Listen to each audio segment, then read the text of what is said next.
නමස්කාර වේවා බුදුරුවනට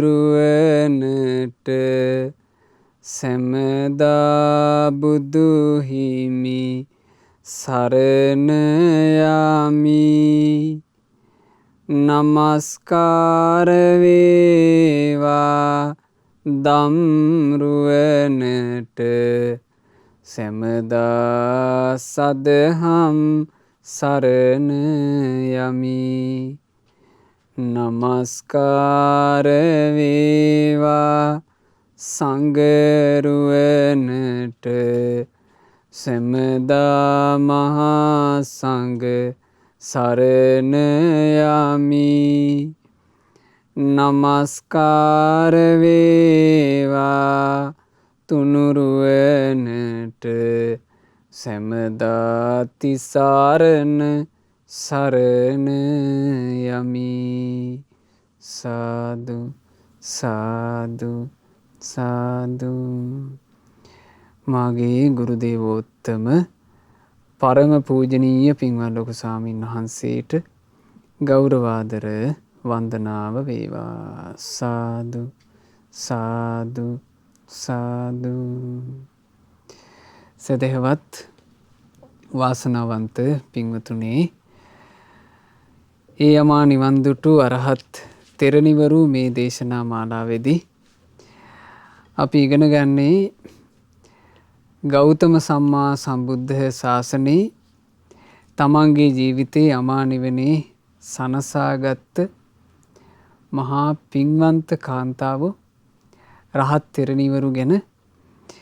ඒ රහත් තෙරණිවරුන්ගේ විස්තර අතරේ අද අහන්ට ලැබෙන සිදුවීම හරීම පුදුම සහගත එකක්. ඒ කියන්නේ මේ පින්වන්ත අයට සත්පුරුෂයා මුණ ගැහෙන විදිහ, පින තියෙන කෙනාට සත්පුරුෂයා මුණ ගැහෙන විදිහ, ඒ සත්පුරුෂයා මුණ ගැසෙන්ට යෙදෙන කාරණා හරි පුදුම සහගතයි.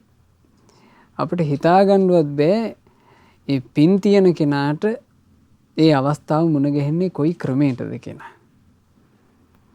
ඉතින් එහෙම සිද්ධියක් තමයි අද අපිට මේ ධර්ම දේශනාවේදී ඉගෙන ගන්න ලැබෙන්නේ. අද දේශනාවට දායකත්වයෙන් දරනු ලබනවා කිරුළපන පදිංචි පින්වත් සුයාම මලලසේකර මහත්මයා සහ වෛද්‍ය සුලක්ෂී රාජපක්ෂ මහත්මිය විසින්. ඒ පින්වතුන්ලාගේ ධර්මදාන දායකත්වයෙනුයි අද මේ දහම් කතාව ඔබට ශ්‍රවණය කරන්න ලැබෙන්නේ. විමලා නම් වූ අරහත් උත්තමාවියගේ චරිතාපදානය. අද ඉගෙන ගන්නේ විමලා කියන රහත් තෙරණින් වහන්සේගේ චරිත කතාව. ඒ විමලා රහත් තෙරණින් වහන්සේගේ චරිත කතාව සම්බන්ධයෙන් අටුවා විස්තරයකවත් අතීත පුවතක්, පෙර ජීවිතයක පුවතක් නැහැ. ඇය මේ ජීවිතයේ නගර සෝබනියක්. නගර සෝබනී කියලා කියන්නේ වෛශ්‍යාවක්, ගණිකාවක්, වෙසඟනක්. ඇය බොහෝම ලස්සන රූපයක් තිබුණු කෙනෙක්. ඒ ලස්සන රූපේ නිසාම විශාලාවේ රජදරුවෝ තීරණය කළා ඇයට නගර සෝබනී කියන තනතුර තබන්න. ওই නගර සෝබනීලා ඒ කාලේ පත් කරලා තියෙන්නේ රජවරු විසින් ඒ ස්ත්‍රියව එක පුරුෂයෙකුට දෙන්න බැරි මට්ටමට ආපුවම. ඒ කාලේ බොහෝ නගර සෝබනිය ඔහොම හිටියානේ. අම්බපාලී කියන්නේ නගර සෝබනියක්, අඩ කාසී කියන්නේ නගර සෝබනියක්. මේ වගේ නගර සෝබනියෝ හිටියා. ඒ නගර සෝබනියන්ව රජවරු පත් කරලා තියෙන්නේ යම් ස්ත්‍රියක් ගොඩාක් රූපෙන් ලස්සන වුණාම, පංච කල්යාණියෙන්ම යුක්ත වුණාම ඒ ස්ත්‍රිය සම්බන්ධයෙන් පුරුෂයෝ කීප දෙනෙක් කලකෝලාහල කරගන්න පටන් ගන්නවා. සමහර ලාවට ඒවට මැදිහත් වෙන්නේ මේ ප්‍රභූ පවුල් වල තරුණයෝ. ඊට පස්සේ මේ රජ පවුල්, සිටු පවුල් වගේ මහ පවුල් අතරේ ගැට්ටන හරි අරුබද හට ගන්නවා. එතකොට ඒ වගේ නඩු විභාග කරන්න ගියාම රජවරු අසරණ වෙනවා. එක්කෙනෙකුට දීලා එක්කෙනෙකුට නොදී ඉන්න බෑ. ආන්නේම අවස්ථා යෙදුනාට පස්සේ රජවරු තීරණය කරනවා ඒ ස්ත්‍රියාව නගරයේ නගර සෝභනී කියන තනතුරට පත් කරන්න. ඉතින් නගර සෝභනී කියන එකේ අදහස නගරය හැඩ කරන්නේ, නගරය සුන්දර කරන්නේ වගේ අදහසක්. එතකොට නගරයේ ඉන්නේ සුන්දර ලස්සන රූපේ තියෙන කාන්තාව නගර සෝභනී කරාම ඇයව ඕන පුරුෂයෙකුට ඇගේ වටිනාකමට මුදලක් ගෙවලා ඒ මුදලට ඇසුරු කරන්න පුළුවන්. ඇයට නොලැබී යනවා ස්වාමි පුරුෂයෙක් එක්ක දරු පැටව් හදාගෙන තමන්ගේම කියලා ලස්සන විවාහ ජීවිතයක් ඇයට නොලැබී යනවා. ඒ නිසා මේ නගර සෝභනියන් බවට පත්වෙච්චි අයගේ අතීත පුවත් සඳහන් වෙන හැමතැනකම තියෙන්නේ නගර සෝභනියෝ වෙසඟනන් බවට පත් වෙලා තියෙන්නේ අතීත සසරේ කරපු කර්ම විපාකයක් නිසා කියන. පාප කර්මයක විපාකයක්. ගොඩාක් වෙලාවට ගුණවත් අයට කරපු අපහාසයක්, නින්දාවක්. ඒකෙන් තමයි නගර සෝභනියන් වෙසඟනන් වෙලා ඉපදිලා තියෙන්නේ. දැන් මේ විමලා තෙරණියගේ සම්බන්ධයෙන් එහෙම පුවතක් නැහැ. නමුත් එයත් විශාලාවේ හිටපු නගර සෝභනියක්. මේ නගර සෝභනී ඉතින් ওই විදිහට මේ විශාලාවේ හිටපු නොයෙක් පුරුෂයන්ව තමන්ගේ වසඟේ සතුටු කර කර වාසය කරනකොට ඇයව ඇසුරු කරපු එක පුරුෂයෙක්ගෙන් ඇයට ඇරයුමක් ලැබුණා. විමලා අහවල් දවසේ අහවල් වෙලාව වෙනකොට අසවල් උද්‍යානයේ අසවල් තැනට ඇවිල්ලා ඉන්න. මම එතනදී ඔයාව හම්බ වෙනවා කියලා මේ නගර සෝභනියට පොඩි තුණ්ඩු කෑල්ලක පණිවිඩයක් ආවා. එතකොට මේ විමලා බොහෝම හැඩට සැරසුණා. ඒ පුරුෂයාගේ හිත් ඇද ගන්නා විදිහට සැරසුණා. කකුල් දෙකේ නූපුර ගැට ගහගත්තා. ආභරණ පැලැන්දුවා. යටිපතුල් රෝස පාට කරගත්තා. සුවඳ විලේපන තවරා ගත්තා. හොඳ ලස්සන ඉන්දියන් සැරසිල්ලකින් සැරසිලා ඇය යනවා. ඇය උද්‍යානයට යනකොට මේ උද්‍යානයට යන වෙලාවේ ඒ උද්‍යානයේ විවේකී පිණිස වැඩම කරලා ඉන්නවා අපේ මහා මොග්ගල්ලාන මහරහතන් වහන්සේ. මහා මොග්ගල්ලාන මහරහතන් වහන්සේ කියලා කියන්නේ පුදුමාකාර සුන්දර රූපයක් තිබුණු කෙනෙක්. හරිම කඩවසම් කෙනෙක්. උන්වහන්සේ ගැන අපේ බණ පොත්වල සඳහන් වෙන්නේ මහා මොග්ගල්ලාන මහරහතන් වහන්සේගේ රූපේ හරියට ඉඳුනිල් මණිකකින් කරපු මූර්තියක් වගේ. ඒ තරම් ලස්සනයි. නිල් මණිකකින් කරපු පිළිමයක් වගේ උන්වහන්සේ හැඩයි. උන්වහන්සේ රුක්සෙවෙණේ වාඩි වෙලා ඉන්නවා. විමලා කාත් කවුරුවත් නැති මේ පාළු උද්‍යානයට එනකොට ඇය පුරුෂයෙක් පතාගෙන ආවේ.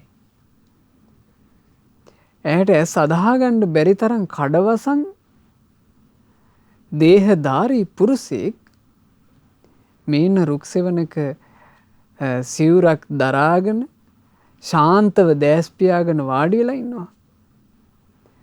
මේ විමලාට මහා ඉරිසියාවක් හටගත්තා. මෙච්චර කඩවසන් රූපයක් ස්ත්‍රියකගේ ජීවිතේ සතුටු නොකර පැවිද්දකට පත් වෙලා සිවුරක් දරාගෙන බඹසරක් ආරක්ෂා කරනවා. මේ විමලා කල්පනා කළා නෑ මං මේ කඩවසම් පුරුෂයාව මේ සුන්දර රූපයක් තියෙන පුරුෂයාව මගේ වසඟයට ගන්න ඕන. මේ වගේ පුරුෂයෙක් එක්ක මේ සන්තෝෂ වෙන්න නැතිනම් නගර සෝභනියක් විදිහට මගේ ජීවිතයේ ඇති ඵලය මොකද්ද? ඇයට ওই වගේ හිතුවිලි ආවා. ඇයට ඕනේ දැන් මොගලන් මහරහතන් වහන්සේගේ S2 මේ වහගෙන ඉන්න S2 අරගන්න. මොකද ඇය හිතනවා S2 ඇරියොත් නම් උන්වහන්සේ මාව දැක්කොත් නම් මට වසඟ වෙනවා. උන්වහන්සේ මාව දැක්කොත් උන්වහන්සේට පැවිද්ද එපා වෙනවා. එතකොට විමලා මුගලන් මහරහතන් වහන්සේගේ නෙතු යුග ඇරගන්න අදහසින් ගීතයක් ගායනා කරන්න පටන් ගත්තා. දැන් මේ පාළු උයනේ ලස්සනට කවියක් කියනවා. ඒ කවියේ තාලෙට අප්පුඩි ගහනවා. කකුලේ බැඳලා තියෙන නූපුර ඔය නූපුර වලින් සිලින් සිලින් කියලා සද්ද එන විදිහට තාලෙට කකුල් තියෙනවා. මේ උද්‍යානයේ තනි පංගලමේ බොහොම පුංචි නර්තනයක්. මේ නර්තනය කවුදෙසාද? මුගලන් මහරහතන් වහන්සේගේ නෙත් දෙක ඇරගන්න කරන නැටුමක්. මුගලන් මහරහතන් වහන්සේට මේ සද්දය ඇහෙනකොට මහරහතන් වහන්සේ දෑස් යුග විවර කළා. දෑස් යුග විවර කරපු ගමන් එයාට හරි සතුටුයි. ඔහු ඇස් දෙක ඇරියා. දැන් ඔහුට මාව පේනවා. දැන් ඔහු මාව දකිනවා. මගේ සුන්දර රූපේ දකින කවරනම් පුරුෂයෙක් නම් වසඟ නොවී සිටීද? සලු පිළිවෙලින් වහගෙන ඉන්න තමන්ගේ සිරුර පෙන්වන්න පටන් ගත්තා. එහෙට මෙහෙට සලු පිළි ඉවත් කරන්න පටන් ගත්තා. දැන් පිස්සියක් වගේ මුගලන් මහරහතන් වහන්සේ වසඟ කරගන්න මුගලන් මහරහතන් වහන්සේ ඉදිරියේ මායාව දක්වනවා. මේ මායාව දක්වනකොට සුළු මොහොතක් ඒ දෙස බලාගෙන ඉඳලා මුගලන් මහරහතන් වහන්සේ බොහෝම සැරට කතා කළා. ඒයි ඇටසැකිල්ලකින් කරපු කුටියක් ඇති තැනැත්ති, මසින් නහරින් මහලා දාපු ඇඟක් ඇති තැනැත්ති, අසූචි පුරවාගෙන දුගද හමන ඇඟක් ඇති තැනැත්ති, ඒ විදිහට ඉඳගෙන අනුන්ගේ ශරීර ගැනත් මගේ මගේ කියා හිතන තිට නින්දා වේවා.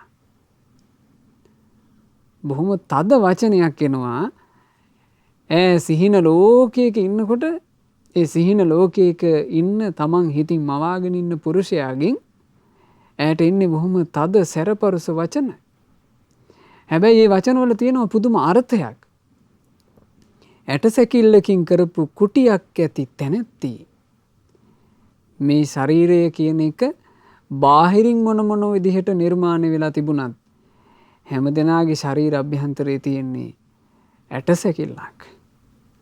ඇටසැකිල්ල සම්බන්ධයෙන් ගත්තාම අසවල් ඇටසැකිල්ල නම් හරි ලස්සනය, අහවල් එක කැතය, අහවල් ඇටසැකිල්ල පාට වැඩිය, අහවල් ඇටසැකිල්ල පාට අඩුයි කියලා මෙහෙම කතන්දරයක් නැහැ. ඇටසැකිල්ල ගත්තාම නිසරුයි. හැම දිනෙකගේම ශරීරය ඇතුලේ එහෙම ඇටසැකිල්ලක් තියෙනවා. හරියට ඇටසැකිල්ලකින් කරපු මේ කුටියක් වගේ මේ සිරුර. මසින් නහරින් මහලා දාපු ඇඟක් ඇති තැනැත්තිය. හැම දෙනෙකුගේම ශරීර ගොඩ නැගිලා තියෙන්නේ මස් වලින් නහර වලින්. මස් වලින් නහර වලින් ගොඩ නැගිච්ච ශරීරේ හමකින් වැහිලා යනවා. ඒ හමින් වැහෙනකොට තමයි මේකට එක එක කතන්දර ගොඩ නැගෙන්නේ. හමින් වැහෙනකොට කියනවා තලිලු හම, සුදු හම, රෝස පාට හම, කළු පාට හම. හමින් වැහෙනකොට තමයි මේකේ අනිත් කතන්දරේ ගොඩ නැගෙන්නේ බාහිරට පේන එක. අරයාගේ හම නම් අරයාගේ හමට වඩා ලස්සනයි කියයි. මේ ඔක්කොම ගොඩ නැගෙන්නේ හමින් මේක වැහිලා ගියාට පස්සේ. හැබැයි ඇත්තටම බැලුවොත් තියෙන්නේ මස් ගොඩක්, නහර පොටවල්, ඊළඟට ඇටසැකිල්ලක්. අසූචි පුරවාගෙන දුගද හමන ඇඟක් ඇති තැනැත්ති. මේ ඇඟ ඇතුලේ සම්පූර්ණයෙන්ම පිරීලා තියෙන්නේ අසූචි. දුගඳ හමන අසූචි. එක සුවඳවත් දෙයක් කියලා එකක් අපේ ශරීරය ඇතුලේ නැහැ. අපේ ශරීරයේ ස්වභාවයෙන්ම මේ අසවල් කොටස සුවඳයි කියලා. එහෙම කිසිම කොටසක් නැහැ. මේ ශරීරයේ සම්පූර්ණයෙන්ම අසූචි වලින්ම පිරී පවතිනවා. මේ ශරීරයෙන් හමන්නේ අසූචි ගඳක් මිසක් මේකේ සුගන්ධවත් දේවල් නැහැ. මේකේ සුගන්ධවත් දේවල් නැති නිසා පින්වතුනි අපි සුවඳට ආසයි. හැබැයි ඒ නිසා අපි මේ ශරීරය සුවඳ කරනවා. මුඛය සුවඳ කරනවා. ඊළඟට ඇඟට නොයෙක් විලේපන තවරලා සුවඳ කරනවා. අඳින ඇඳුම් පැළඳුම් පවා සුවඳ කරනවා. අපි බලෙන් සුවඳ කරගන්නේ ඇයි? මේකේ ස්වභාවයෙන් කිසි සුවඳක් නැති නිසා. ඒ විදිහට ඉඳගෙන අනුන්ගේ ශරීර ගැන මගේ කියා හිතන තිට නින්දා වේවා. තමන්ගේ ශරීරෙත් හරියට අසූචි පුරවාපු මල්ලක් වගේ. එහෙම එකක් තියාගෙන තවත් අසූචි පුරවපු මළු වලට ආසා කරනවා. ඒකට ඉතින් නින්දා වේවා කියන්නේ නැතුව අන් කවරක් කියන්නද? ඒ අසූචි පුරවාගත් මල්ලක් වැනි තැනැත්ති, හමකින් වැසී ගිය ඇඟක් ඇති තැනැත්ති, පපුවේ ගෙඩි හදාගත් තැනැත්ති, ප්‍රේතියක් වැනි තැනැත්ති, තිගේ සිරුරේ හැම තිස්සේම අසුචි වැగిරෙන තැන් 9ක් තියෙනවා. මුගලන් මහරහතන් වහන්සේ විමලාවට කියනවා තී හරියට අසූචි පුරවාගත් මල්ලක් බඳුයි. හමකින් වැහි ගියපු ශරීරයක් තියෙන්නේ. පුරුෂයන්ගේ හිත් ආකර්ෂණය වෙන විදිහේ නිමිති සටහන් ස්ත්‍රී රූපයක තියෙනවා. ඒ නිමිති සටහන් එක තමයි මේ ස්ත්‍රිය මේ විදිහට හැඩයි කියලා පුරුෂයා ආකර්ෂණය වෙන්නේ. ප්‍රේතියක් වෙන තැනැත්ති, තිගේ සිරුරේ හැමතිස්සෙම අසූචි වැගෙනෙන තැන් 9ක් තියෙනවා. කිව්ව මේ ශරීර ගත්තාම පින්වතුනි අසූචි එළියට පිටාර ගලන, අසූචි පිට කරන සිදුරු සහිතවනේ අපේ මේ ශරීර තියෙන්නේ. ස්ත්‍රී පුරුෂ ශරීර දෙකම එහෙමයි තියෙන්නේ. ඇස් වලින් එළියට ගලන්නේ ඇහැ කියන සිදුරෙන් අසුචියක්මයි. කබ කඳුළු මේ ඇස් වලින් එළියට එනවා. කන් වලින් කන කාරලු එළියට එනවා. නාසයෙන් සොට්ටු, කටින් කෙලසෙම, මූත්‍රා මල පහ, දහදිය අසූචියක්මයි ගලන්නේ. නවද්වාරයකින් හැමතිස්සෙම අසූචි වැගිරි තියෙනවා. තිගේ සිරුරේ 9 තැනකින් අසූචි වැකිරෙනවා. මේ සිරුර ඉතා දුගඳයි. තිගේ සිරුර නිවන් මගට ඇති ලොකුම බාධාවයි. පිරිසුදු ජීවිතයක් කැමති භික්ෂුව විසින් ඒ අසුචි වල දුරින්ම දුරු කළ යුතුයි. මුගලන් මහරහතන් වහන්සේ ධර්මය වදාලා. බලන්න ඇයට ධර්මය අහන්න ලැබිච්ච විදිහ. මම මේකයි ආරම්භයේදීම කිව්වේ මේ පින් තියන අයට සත්පුරුෂයා මුණ ගැහිච්ච විදිහ, සත්පුරුෂ ඇසුර හම්බ වෙච්ච විදිහ හරි පුදුම සහගතයි පින්වතුනි. හොඳට බැනුම් ඇහුවා. මේ තනි පංගලමේ හිටපු මුගලන් මහරහතන් වහන්සේට මායා පෙන්වන්න ගිහිල්ලා හොඳට බැනුම් අහගත්තා. මේ හරියට මේ තිගේ ශරීරය කියලා කියන්නේ අසූචි බලක් වගේම කියලා අහගත්තා. නිවන් මගට තියෙන බාධාව ඕකමයි කිව්වා. මේ පිරිසුදු ජීවිතයක් කැමති භික්ෂුවක් නම් හරියට මේ වැස්ස කාලේට පිටාර ගලනකොට අසූචි බලවල් ඒවා සමීපෙටව පිරිසුදු කෙනෙක් යන්න කැමති නෑනේ. ආන් ඒ වගේ තීව දුරින්ම දුරු කරලා දානවා කියෝ පිරිසුදු බව කැමති කෙනා. ඉතින් මෙහෙම බැනුම් අහනකොට හැබැයි මේ කාරණා සැරට අහන්න ලැබෙනකොට ඇගේ නුවණ මේරුවා. ඒකයි පින කියන්නේ. දැන් මේ වගේම සිදුවීමක්නේ මාගන්ධියාගේ සිද්ධිය. මාගන්ධියාවට බුදුරජාණන් වහන්සේ ධර්මයේ දේශනා කළානේ මේ සිරුරේ ඇත්ත ගැන. මාගන්ධියාට ඒ කතාව ඇහෙනකොට මාගන්ධියාට කේන්ති ගියානේ. ඇයි හේතුව? මාගන්ධියාට පිනත් නෑ, මොලෙත් නෑ. පිනත් නෑ, ඥානෙත් නෑ. දැන් මේ විමලාව ගැන බලද්දි තේරෙනවා විමලාවට හොඳට නුවණක් තිබුණා. විමලාවට පිනක් තිබුණා. ඉතින් මේ අසුචි පිරුණු ශරීරය ගැන මං දන්න දේවල් තව කෙනෙක් දන්නවා නම් ඒ කෙනා මේ ස්ත්‍රියව දුරින්ම දුරු කරන්නේ වැස්ස කාලෙට උතුරන අසූචි වලක් දුරු කරනවා වගේ. මේ ස්ත්‍රී රුවට පිස්සුවෙන් බැඳිලා යන ලෝකේ එතකොට කොච්චර අනවබෝධයක ඉන්නවද? රහතන් වහන්සේ නමක් අවබෝධයෙන් දන්න දේවල් යම් කෙනෙක් දන්නවා නම් මේ ස්ත්‍රී රුවට වසඟ වෙලා යනවා කියලා යමක් ඇද්ද මේ ලෝකේ?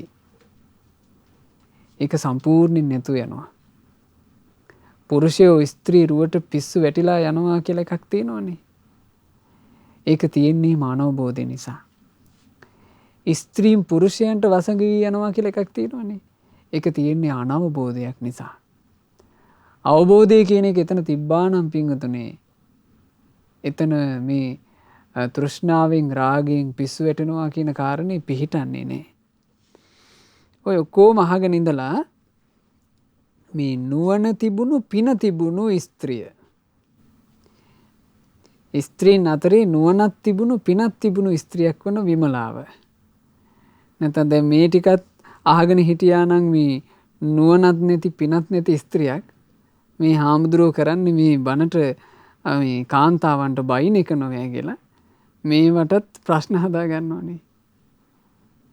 මේ ධර්ම දේශනාවට කරන්නේ සම්පූර්ණ මේ කාන්තාවන්ට බයින් එකනේ කියලා සමහරු මේ ප්‍රශ්න හදාගන්නේ මෝඩ විදිහට හිතලා. මේ වගේ කාරණා මුල් කරගෙන ඇතැම් කාන්තාවෝ මහා මෝඩ විදිහට හිතනවා තමන්ගේ රූපෙන් උඩඟු වෙලා තමන්ගේ ස්ත්‍රී භාවයෙන් උඩඟු වෙලා. හැබැයි විමලාව මේක හොඳට අහගෙන හිටියා. අහගෙන ඉඳලා කියනවා පින්වත් ශ්‍රමණයන් වහන්සේ ඔබ විසින් ওই පැවසූ දේවල් සත්‍යයක්. මහා වීර ශ්‍රමණයන් වහන්සේ ওই පැවසුවේ ඇත්තක්මයි. ඒ වුණත් ස්වාමීනි සමහර මිනිස්සු ස්ත්‍රී ශරීරයට ඇලෙන්නේ මඩ වගුරක් දැක්කහම ඒකේ බැහැලා ගිලෙන නාකි හරක් වගේනේ කිව්වා. ඔබ වහන්සේ ඔහොම කිව්වට සාමාන්‍යයෙන් පුරුෂයෝ අපේ ළඟට එන්නේ මේ හැඩකාර ස්ත්‍රී රුවක් දැක්කහම සාමාන්‍ය මිනිස්සු අපේ ළඟට එන්නේ මේ නාකි හරක් මඩවලක් දැක්කහම පැනගෙන ගිහිල්ලා ඒකේ ගිලෙනවා වගේනේ කිව්වා.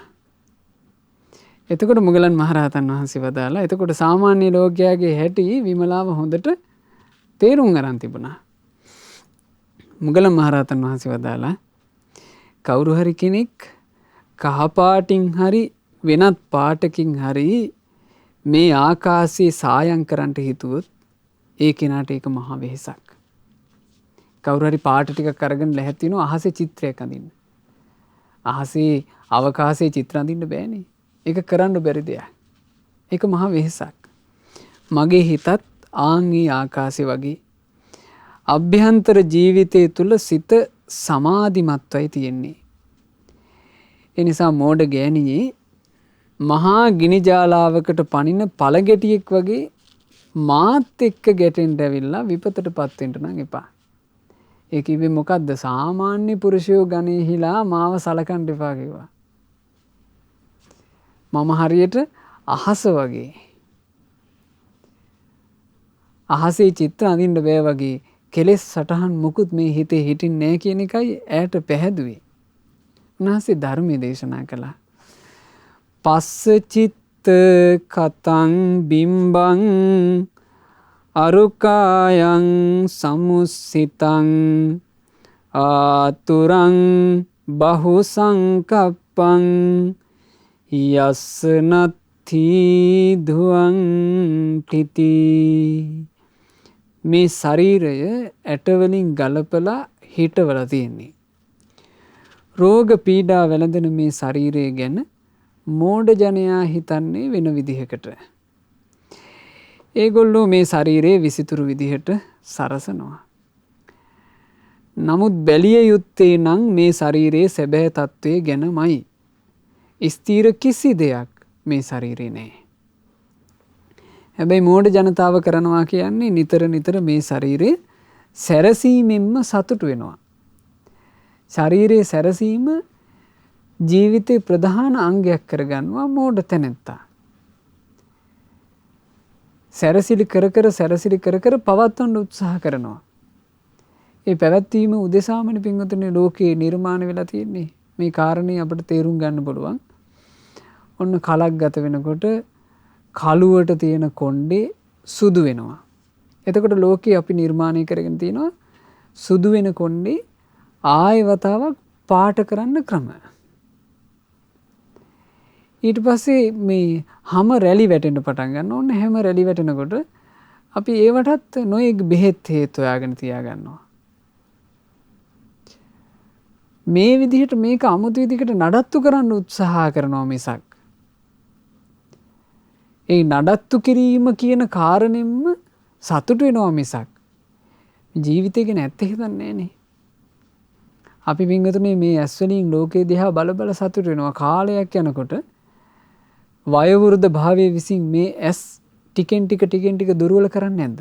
දුර්වල කරනවා. දුර්වල වේගන එනකොට ඔන්න අපිට අමාරුයි. දැන් පොත් බලන්න බෑ.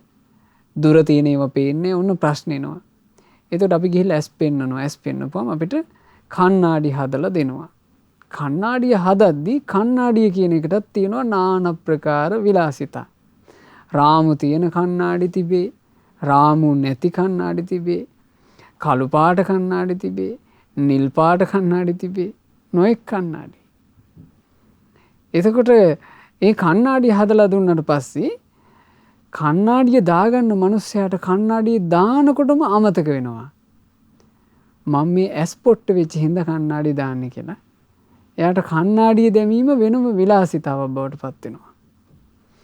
පුදුම මුලාවක් පින්වතුනි ලෝකේ තියෙන්නේ. ඒ කියන්නේ සත්‍ය වූ ධර්මයකින් ලබන පහස කියන එක පිනකටම ලැබෙන එකක්. නැත්තම් මේකේ තියෙන්නේ මුලාව විතරයි. එකකින් එකකට පටලැවි යනවා මිසක් ගැලවිල්ලක් නන්නේ. ගැලවිල්ලක් නෑ. කණ්ණාඩියක් දාගත්තට පස්සේ මතක් වෙන්න ඕන මිනිස්සෙකුට මගේ ඇස් මට මේ නොපෙනී යන්නේ.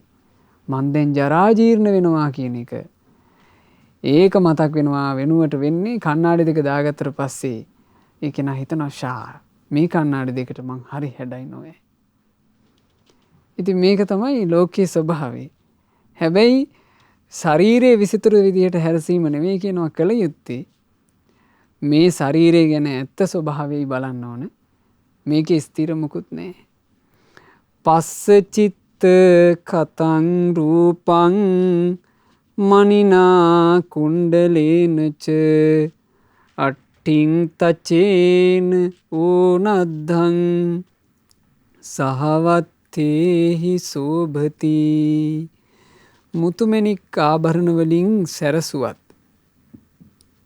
සමකින් ඔතා තිබෙන ඇටසැකිල්ලක් ඇති මේ ශරීරේ සැබෑ තත්ත්වයමයි බලන්න ඕන. මේ ශරීරයක් ලස්සනට හැඩට පේන්නේ ඇඳුම් නිසා. මේ ඇඟක් මේ අමුතු විදිහට හැඩ වෙලා පේන්නේ මොනවා හින්දාද? ඇඳුම් ආයත්තන් නිසා. එක එක ඇඳුමින් සරසා අපි මේක එක එක ස්වරූපෙන් පෙන්වනවා. අපිත් බලබලා සතුට වෙනවා. ඊළඟට බාහිර ලෝකෙටත් අපි එක එක ස්වරූපෙන් පෙන්වනවා. මොන දවසක් නිල් පාට ඇඳන් යනවා. ඊළඟ දවසේ සුදු පාටට ඇඳන් යනවා. ඊට පස්සේ උඩට එක පාටයි යටට තව පාටයි. ඊළඟට සපත්තු දෙක වෙනම පාටයි. අපි මෙහෙම ඇඳ යනවනේ. ඒ අඳින ඇඳුමින් තමයි මේකට සැරසිල්ලක් එකතු කරන්නේ. අපි හිතමු ස්වභාවයෙන්ම මේක ලස්සනයි කියලා. ස්වභාවයෙන්ම මේක නිකන් මේ මහා ප්‍රිය උපදවන ස්වභාවයක් තිබුණා නම් අපිට ඉතින් පුළුවන් එකම ಜಾති ඇඳුම් හදන්න. ඉතින් මොකද ඇඳුම කියන එකෙන් විශේෂ ලස්සනක් නැත්තම් අපිට තිබුණ එකම ಜಾති ඇඳුම් ඇඳගෙන සාමාන්‍ය මිනිස්සෙක් ඉන්නවා. ඉතින් කොහොමද ලස්සන නිසා කියලා. ඒතර හොඳට තේරෙනවා මේ කියන කාරණේ. මේක හැඩ වෙන්නේ ඇඳුම් සහ ආභරණ නිසා. බලන්න ජීවිත කාලය ඇතුලේ අපි කොච්චර ඇඳුම් ගොඩක් හඳිනවද? එක එක වර්ගයේ ඒවා. එක එක වර්ගයේ ඇඳුම් කොච්චරක් අඳිනවද? අපි ගත්තොත් ස්ත්‍රීන් කරාඹු කී පාරක් මාරු කරනවද? මුදු වලලු කී පාරක් මාරු කරනවද? පළඳින මාල කී වතාවක් මාරු කරනවද? කොණ්ඩ විලාසිතා කොච්චර වෙනස් කරනවද? දාන සපත්තු කොච්චර මාරු කරනවද? හැම එකක්ම බාහිර සැරසිල්ලක්. අලත්තක කතා පාදා මුඛං චුන්නක මක්ඛිතා අලං බාලස්ස මෝහාය නෝච පාර ගවේසිනෝ. යටිපතුල් පාට කරනවා. සුවඳ බුලත් විට කාලා මුඛය සුවඳවත් කර ගන්නවා. හැබැයි ඕවා කොහොම මෝඩ ජනතාවගේ මුලාවට නම් ගැලපේවි. නිවන හොයාගෙන යන කෙනෙකුට, සැනසෙල්ලක් හොයන කෙනෙකුට, පිරිසුදු ජීවිතයක් හොයන කෙනෙකුට නම් ඕකෙන් ඇති පළක් නෑ කියනවා. ඒක නට තේරෙනවා මේක පාට ගෑමක් මේ තියෙන්නේ කියලා. මේකප් එකක් කරාට පස්සේ මේකප් එකට තමනුත් රැවටෙනවා, බාහිර මිනිස්සුත් රැවටෙනවනේ. හිතන්න කල්පනාව නැති නිසා. නැත්තම් හිතන්න කල්පනාව තියෙනවා නම් මිනිස්සුෙකුට මේකප් එකට රැවටෙන්න කාරණාවක් නෑනේ. ඇයි මේක චිත්‍රයක්, ආලේපනයක්, ගාපු එකක් කියලා තේරෙන්නේ නැපෙයි. හැබැයි මේකප් කරපු ගමන් මේකප් එකට තමනුත් රැවටෙනවා. ඒ මේකප් එකට නම් මං හරි හැඩයි. බාහිර අයත් රැවටෙනවා. එයා ඒ විදිහට නම් හරි ලස්සනයි. ඒක මෝඩ ජනතාවගේ මුලාවට ගැලපෙන විදිහ කියනවා. ජීවිතය ගැන ඇත්තක් හිතන, ජීවිතේ නුවණින් කල්පනා කරන, නිවනක් හොයාගෙන යන කෙනෙකුට නම් ඕකින් ඇති පළක් නැත. අට්ඨපාද කතා කේසා නෙත්තා අංජන මක්ඛිතා අලං බාලස්ස මොහාය නෝච පාර ගවේසිනෝ. කෙස් වලින් නොයෙක් කුණ්ඩා මෝස්තර හදනවා. ඇස්වල අඳුම් ගන්නවා. මෝඩ ජනතාවගේ මුලාවට නම් ඔය කරන ඒවා ගැලපෙනවා. හැබැයි ඉතින් නිවනක් හොයාගෙන යන කෙනෙකුට ඕකෙන් පළක් නෑ. දැන් මේ කියන්නේ කාටද? විමලාවට. විමලා මේ ඔක්කොම ටික කරගෙනනේ මෙතෙන්ට ඇවිල්ලා ඉන්නේ. විමලා ඇස්වල අඳුම් ගාලා, යටිපතුල් රෝස පාට කරලා, මේ මුඛයේ තියෙන මුඛ ගන්ධය යන්න සුවඳ බුලත් ටිකක් කාලා මුඛය සුවඳවත් කරගෙන. ඉතින් මෙහෙම තමයි විමලා ඇවිල්ලා ඉන්නේ. විමලාවට කියනවා ඉතින් ඕක කොහොම කරනවා තමයි කියනවා මේක හැඩ කරන්න. ඉතින් ඕක මෝඩ ජනතාවගේ මුලාවට නම් ගානට ගැලපිලා යයි කියනවා. මෝඩ ජනතාව නම් ඕක දැක්ක ගමන් හරියට නාකි හරකෙක් මඩවලක් දැක්කා වගේ පැනගෙන එයි කියනවා. නිවනක් හොයාගෙන යන කෙනෙකුට ඔයින් පළක් නෑ. අංජනීව නවා චිත්තා පූතිකායෝ අලංකතෝ අලං බාලස්ස මොහාය නෝච පාර ගවේසිනෝ. මේ කුණු ශරීරයේ තියාගන්න හදන්නේ ලස්සනට සරසලා කැටයම් කරපු කුණු භාජනයක් වගේ. මෝඩ ජනතාවගේ මුලාවට විතරයි ඒක ගැලපෙන්නේ. නිවනක් හොයාගෙන යන කෙනෙකුට නම් ඔයින් පළක් නෑ. මේක හරියට තියාගන්න සූදානම් වෙනවා කියනවා. මේ ඔන්න භාජනයකට කුණු පුරවලා, කුණු පිරෙව්වට පස්සේ දැන් මේක කුණු ගඳයි. භාජනෙන් කුණු ගඳ හමන්න පටන් ගන්නවා. අර කුණු පුරවලා තියෙන හින්දා ඒක කිසි ප්‍රියමනාප බවක් නෑ. එතකොට මොකද කරන්නේ? ඒ කුණු පුරවපු භාජනේ බාහිරට ආස හිතෙන විදිහට කැටයම් කරනවා. ලස්සන රෙදි සැරසිල්ලක් දානවා. ලස්සනට පාට අරගෙන අඳිනවා. ඊළඟට මේ ඇතුලේ තියෙන කුණු වල ගඳ ලං වුණාට එන්නේ නැති වෙන විදිහට මේකට එළියෙන් සෙන්ට් ගහනවා. ගහලා සුවඳවත් කරනවා. දැන් කෙනෙකුට ළඟට ආවට හොයන්න බෑ මේකේ කුණු තියෙනවා කියලා. ඇයි? බාහිරින් බැලුවත් කැටයන්. නොඑක් මේ රෙදි සැරසිල්ලකින් සරසවලා බාහිරින් ගහපු සුවඳක් තියෙනවා. ඉතින් හොයන්න පුළුවන් කමක් නැහැ. හොයන්න පුළුවන් කමක් නැති නිසා මෝඩ ජනතාව මුලාවෙන් යුක්තව ඒකට අහු වෙලා යනවා. හැබැයි නිවනක් හොයාගෙන යන ඇත්ත ඇති හැටියෙන් විදර්ශනා කරන කෙනෙකුට නම් ඕකෙන් පළක් නැත. මුව වැද්දා උගුල අටවලා තිබුණා. ඒ වුණාට මුවා ඒ උගුලට අහුුනේ නැහැ. මුව වැද්දා හඬමින් සිටිද්දී අපි ගොදුරු කාලා පැනලා යනවා. දැන් මේ විමලාවට තේරුම් කරනවා මොගලන් මහරහතන් වහන්සේ, ඔබ මේ පැමිණි පුරුෂයා දමනය වෙච්ච කෙනෙක්, වෙනම විදිහේ කෙනෙක්, සාමාන්‍ය ජනතාව වසඟ වෙන පිළිවෙලට වසඟ වෙලා යන චරිතයක් නොවෙයි මේ කියලා. උන්වහන්සේ ඇයට මාර්ගයක් පෙන්වනවා. ඇයට නුවණ තිබ්බ නිසා ඇය ඒ මාර්ගය අල්ලගත්තා. නැත්නම් ඇයට මේ සාමාන්‍ය මෝඩ පහේ ස්ත්‍රියක් නම් දැන් අවසානෙට ඇයට කිව්වානේ හරියට මේ කුණු භාජනයක් කැටයම් කරලා සලුපිලියෙන් සරසලා සෙන් ගැහුවා වගේ මේක කියලා. ඒ වචනෙම කිව්වා. හැම තිස්සෙම සැරසී ඉන්න ස්ත්‍රියාවකට මේක කිව්වේ. ඇයට බාහිරින් රූපේ ලස්සන තිබ්බ වගේම ඇයට හොඳට නුවණ තිබුණා. නුවණ තිබුණ නිසා නුවණැති වචනයට ඔළුව නමන්න තරම් නිහතමානීකමක් ඇයට තිබුණා. මොකද ප්‍රඥාව කියන එකත් එක්කම බද්ධ වෙන එකක් පින්වතුනේ නිහතමානීකම. නිහතමානී තැනැත්තාත් එක්ක තමයි ප්‍රඥාව සම්බන්ධ වෙන්නේ. ප්‍රඥාවන්තයත් එක්ක නිහතමානීකම සම්බන්ධ වෙලා තියෙනවා.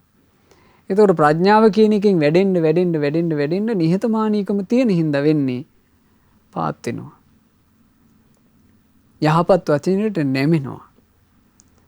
සාමාන්‍යයෙන් හැබෑවටම පළබර වෙනවා නම් අත්තක්. හැබෑවටම පළබර වෙනවා නම් අත්තක්. ඒ අත්ත වෙන්නේ පළබර වැඩි වෙන්න පහළට නැමෙන එක. අපි හිතමු නිකන් ගෙඩි ගොඩාක් හැදිලා වගේ පේනවා. නමුත් අත්ත උඩ වෙන්න බැරි එකක්. වෙන්න බැරි එකක් ඒක. එහෙම සංසිද්ධියක් තියෙනවා නම් සැක කරන්න සිද්ධ වෙනවා. ගෙඩි තියනවා වගේ පෙනුනාට හැබෑවටම ගෙඩි නෑ කියලා. ඵල නෑ. ඵල සහිත කෙනා බර වෙනවා. ඒ වගේම ප්‍රඥාව සහිත කෙනාගේ ස්වභාවය නිහතමානී වෙනවා. විමලාවට තිබුණා ප්‍රඥාව. ඒ නිසා මේ විමලාව මේක අහගෙන ඉන්නකොට ඈ දැන් හොඳටම පැහැදිලා. මෝ වැද්දාගේ උගුල කඩලා බිඳලා දැම්මා. මෝ උගුලට අහුනේ නෑ. මෝ වැද්දා දුක් වෙද්දී අපි ගොදුරු කාලා පැනලා දුවනවා. එහෙම මෝ වැද්දාගේ උගුලට අහු නොවි පැනලා දුවන කාණ්ඩේ පිරිසක් මේ බුදුරජුන්ගේ ශ්‍රාවකයෝ කියන කාරණේ විමලාවට ඒත්තු ගැන්නුවා අපේ මහා මොග්ගල්ලාන මහරහතන් වහන්සේ. ඉතින් ওই විදිහට කාරණා කියලා දුන්නට පස්සේ විමලා හරි පැහැදුනා. විමලා කියනවා උතුම් ශ්‍රමණයන් වහන්සේ අහගෙන මේ දේශනා කරපු කාරණා මං හරි ආසාවෙන් අහගෙන හිටියේ. ඔබ වහන්සේ මගේ ඇස් පෑදුවා.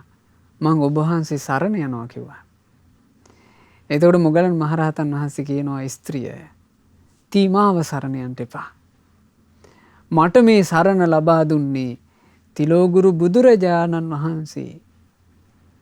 තීයේ බුදුරජාණන් වහන්සේව සරණ යන්න. ඒ බුදුරජාණන් වහන්සේ තමයි තුන් ලොවටම ශාස්ත්‍රුන් වහන්සේ. නුඹත් ඒ බුදුරජාණන් වහන්සේව සරණ යන්න කියලා බුදුරජාණන් වහන්සේගේ සරණට යොමු කළා. ඕගොහොමයි විමලාට තෙරුවන් සරණ ලැබුණේ. විමලා ඊට පස්සේ බුදුරජාණන් වහන්සේව හොයාගෙන ගියා. භාග්‍යතුන් වහන්සේ අභිමුඛයේ දහම් ඇසුවා. බුදුරජාණන් වහන්සේ සරණ ගිය, ධර්මයේ සරණ ගිය, ශ්‍රාවක සංගරුවන සරණ ගිය උපාසිකාවක් බවට පත් වුණා. විමලාව එහෙම උපාසිකාවක් විදිහට කාලයක් ධර්මය පුරුදු කරද්දී භික්ෂුණීන් වහන්සේලා ඇසුරු කරද්දී එයට නොබෝ කලකින්ම හිතක් උපදිනවා පැවිද්දට. එය විශාලාවේ රාජකීය පිරිසකින් අවසර අරගෙන බුද්ධ ශාසනයේ පැවිද්දට පත් වුණා. පැවිද්දට පත් වෙලා නොබෝ කලකින්ම සියලු කෙලෙස් නැසූ අරහත් උත්තම ආවියක් බවට පත් වුණා. බලන්න පින්වතුනි පින් තිබ්බය පිරිසරණ හදාගත්ත පිළිවෙල. හිතාගන්න බැරි පිරිවෙලකට තමයි සත්පුරුෂයාව මුණ ගැහුනේ. කල්යාණ මිත්‍රයාව මුණ ගැහුනේ තමන්ගේ ජීවිතේට හැබෑ ආලෝකයේ උදා කරන කෙනාව මුණ ගැහුනේ හිතන්නවත් බැරි ක්‍රමයකට. දැන් බලන්න මේ විමලාවට ඒ කියන්නේ මේ නුවණින් කල්පනා කරන්න දක්ෂකම කියන්නේ විමලාවට බුද්ධ ශාසනයට ආවට පස්සේ නිකන් අර මේ හූල්ල ඉන්න කාරණාවක් උන්නේ නෑනේ. දැන් නැත්තම් සාමාන්‍ය මෝඩ පහේ ස්ත්‍රියාවක් නම් මේ වගේ සංසිද්ධියක් වුණාට පස්සේ ආයේ හිතා හූල්ලනවා අයියෝ මම මේ බුද්ධ ශාසනයේ එච්චර ආනුභාව සම්පන්න බුද්ධ ශාසනයේ ද්විතීය අග්‍ර ශ්‍රාවකයන් වහන්සේ වන මුගලන් මහරහතන් වහන්සේත් එක්කද මේ පටලැවෙන්න හිතාගෙන උන්වහන්සේ ගැන කෙලෙස් හිතුවිලි මං හිතුවනේ. අයියෝ උන්වහන්සේ ගැන රාග හිතුවිලි මං හිතුවනේ. තනිපංගලමේ හිද්දී උන්වහන්සේව සිවුරු ඇරවාගෙන උන්වහන්සේත් එක්ක මේ වරදේ හැසිරෙන්න මං හිතුවනේ. මං වගේ ලාමකෙක් කිය හිතලා නිකන් මහා මෝඩ අදහස් වලට එන්නේ නැද්ද? සාමාන්‍ය නුවණ මද කාන්තාවක් නම් ඔතන හරි පටලැවෙනවා. ඒ කිසි දෙයක පටලැවෙන්නේ නැතුව මේ විමලාව හරියටම ධර්මය ඇල්ලුවානේ. අවසානයේ නිවනේ සැනසුණා. නිවනේ සැනසෙච්චි විමලා රහත් තෙරණින් වහන්සේ මේන්න මේ ගාථා වදාලා. මං ඉස්සර හරි ලස්සනයි. හරීම හැඩයි. හැම සැප සම්පතක්ම මට තිබුණා. මං ඒවායි මොසපත් වුණා. යෞවන මදයෙන් මත් වුණා. හරිම අහංකාරකමින් මං හිටියේ අනික් කාන්තාවන්ව පහත් කරලා හිතුවේ. ඇයි නගරේ ඉන්න ලස්සනම ස්ත්‍රිය. ඒ ළඟේ ඉන්න ලස්සනම ස්ත්‍රිය නිසා තමන්ගේ රුවෙන් මත් වෙලා අනෙක් කාන්තාවන්ව හෙලා පෙලා පහත් කොට තමයි සලකලා තියෙන්නේ. ඉතින් මේ ගාථා ගැන බලනකොට තේරෙනවා මේ ගාථාව ඒ උත්තමාවි වදාරන්න ඇත්තේ ජීවිතයේ අවසාන කාලේ. මොකද මං ඉස්සර හරීම ලස්සනයි. හරීම හැඩයි. ඒ ඉස්සර තිබුණ ලස්සන හැඩ මේ ගාථා කියන කාලේ වෙනකොට නැතුව ගිහිල්ලා. ඉතින් මං ඒ දවස්වල ලස්සනට ඇඳලා මේ ශරීරය සරසා ගන්නවා. මෝඩ ජනතාවගේ වර්ණනාවන්ට ගැළපෙන විදිහට ඇඳගෙන. මෝඩ ජනතාව යම් විදිහකට ඉද්දී වර්ණනා කරනවාද ෂා ඔහොමනම් ඔයාගේ කොණ්ඩේ හරි ලස්සනයි. ඔය මේකප් එක නම් හරි හැඩයි. එහෙම කියලා වර්ණනා කරන විදිහට ඇඳ ගන්නවා. වේසාගේ දොරකඩට වෙලා ඉන්නවා. මුවන් අල්ලන්ට උගුල් අටවන වැද්දෙක් වගේ. හරියට ඈ වේසාගේ දොරකඩට වෙලා හිටියේ මුවෝ අල්ල ගැනීම පිණිස වැද්දෙක් උගුල ඇටවුවා වගේ කියනවා. මොක්කුද මෝ මේ ස්ත්‍රී රූපයට වසඟ වෙලා යන පුරුෂයන්ගේ හිත් අල්ලගන්න. ඇය අමුතු විලාසිතාවන්ගෙන් සැරසිලා නොයෙක් මෝස්තර වලින් රූපේ ඇඳගෙන ඇය වේසාගේ දොරකඩ ගාව හිටිය කියනවා. මං ඒ කාලේ ඇඳුම් ඇන්දේ රහස්තෙන් පිටට පේන විදිහට. මෝඩ ජනතාව මගේ ළඟට නිකම්ම ඇදිලා ආවා. මං උස්සඬින් hina වෙවි විවිධ මායාවල් කළා. එහෙත් අද මං හිස මුඩු කරගෙන දෙපට සිවුරු දරාගෙන පිණ්ඩපාත කරගෙන ජීවත් වෙනවා. ගස් යට කල් ගෙවනවා. ධ්‍යාන භාවනා කරනවා.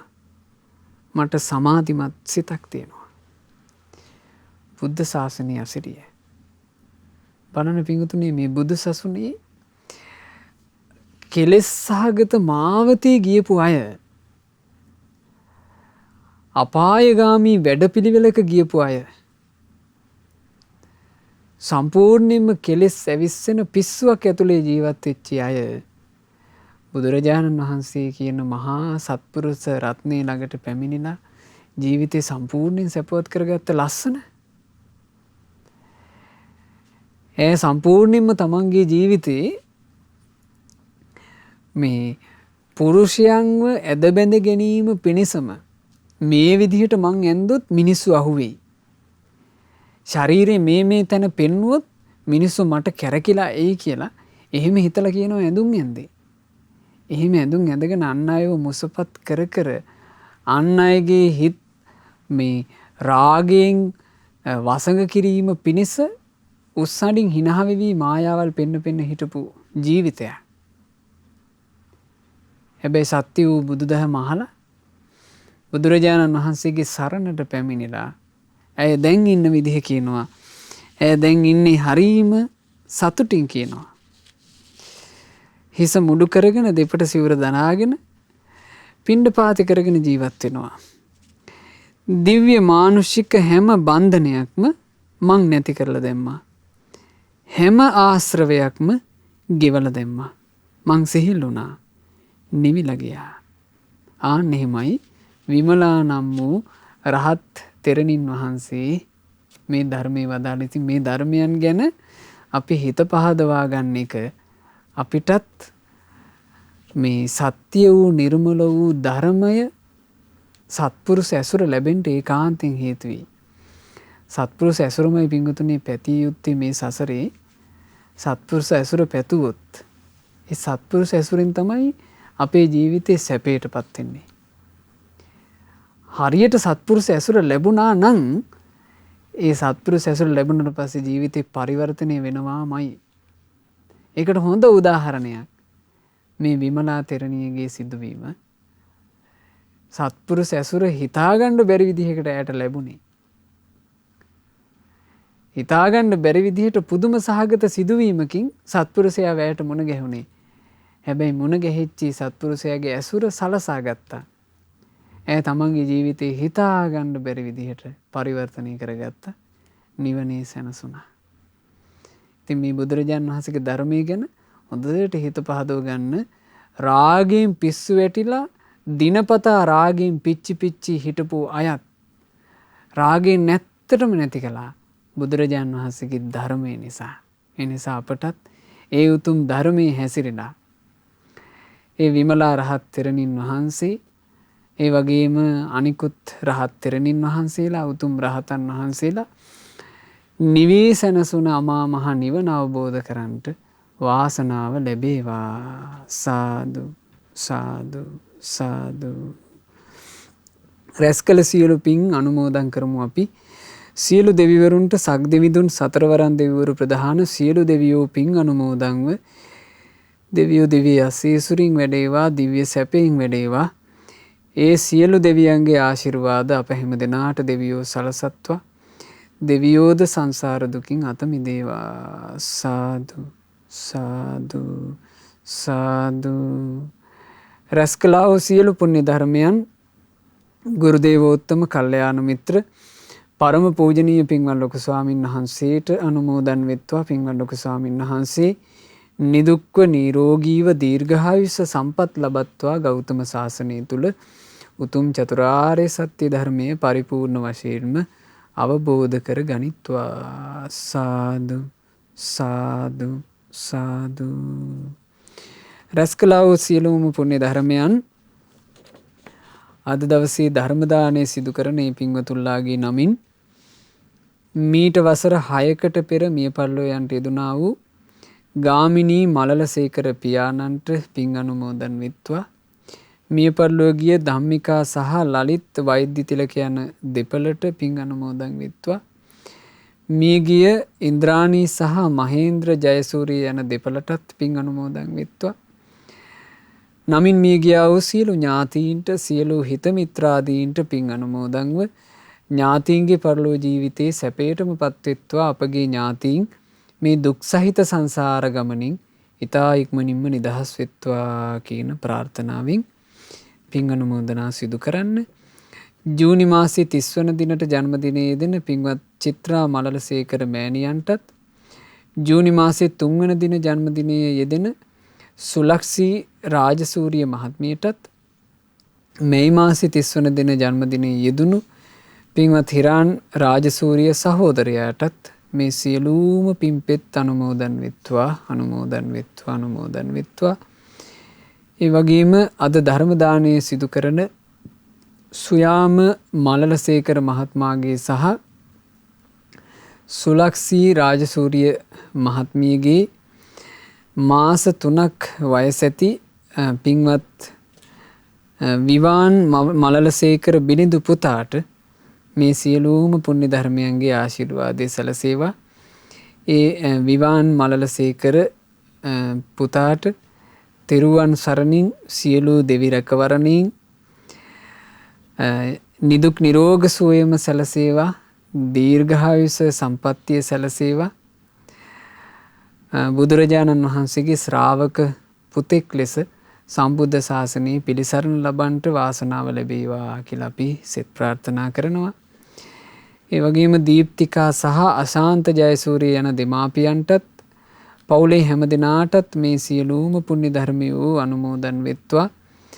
අද ධර්ම දානය සිදු කරන කිරුළපන පදිංචි පින්වත් සුයාම මලසේකර මහතාට සහ වෛද්‍ය සුලක්ෂී රාජසූරිය මහත්මිය ඇතුළු පින්වත් හැම දෙනාට පින් අනුමෝදන් වෙලා තෙරුවන් සරණින් සියලු දෙවි රැකවරණින් සියලු යහපත අභිවෘද්ධි උදා වේවා. රැකී රක්ෂා ආදී ජීවිතයේ සියලු යහපත් කටයුතු ਸਰව ප්‍රකාරයෙන් සාර්ථක වේවා. කරන කියන කටයුතු සියල්ල දියුණුවටපත් වේවා. ශ්‍රද්ධා මාසික ධර්ම දාන සමාජික පින්වතුන්ලා සියලු දෙනාට, ශ්‍රද්ධා කාර්ය මණ්ඩලයේ සියලු දෙනාට, සුපින්වත් ඔබ හැම දෙනාට සුවසේ පින් පුරාගෙන සුවසේම ධම්මග දියුණු කරගෙන ගෞතම සාසනය තුල චතුරාර්ය සත්‍ය ධර්මය අවබෝධ කරගන්නට වාසනාව ලැබේවා. ඔබ හැම දිනාටම තෙරුවන් සරණයි. නමෝ බුද්ධාය. මෙවැනි වටිනා ධර්ම දේශනා ශ්‍රවණය කිරීමට ශ්‍රද්ධා ඩේලි YouTube චැනලය සබ්ස්ක්‍රයිබ් කරන්න.